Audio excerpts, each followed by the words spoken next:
तो चलिए आज आपको एक और नई कहानी सुनाते हैं और कहानी का नाम है गधे की परछाई। तो चलिए सुनिए।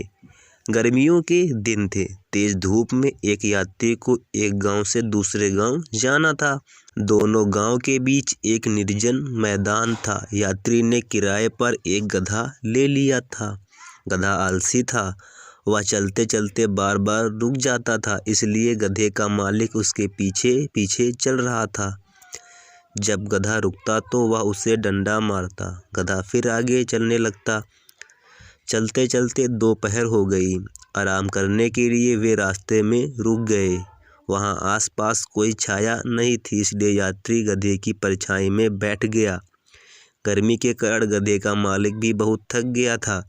वह भी गधे की परछाई में बैठना चाहता था, इसलिए उसने यात्री से कहा, देखो भाई, यह गधा मेरा है, इसलिए गधे की परछाई मेरी है। तुमने केवल गधे को किराए पर लिया है, उसकी परछाई से हमारा कोई सौदा नहीं हुआ है, इसलिए मुझे गधे की परछाई में बैठने दो।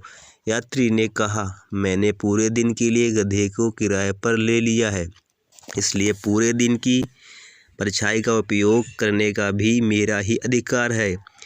तुम गधे से उसकी परछाई को अलग नहीं कर सकते।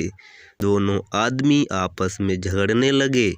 फिर उनमें मारपीट शुरू हो गई। इतने में गधा भाग खड़ा हुआ। वह अपने साथ अपनी परछाई भी ले गया।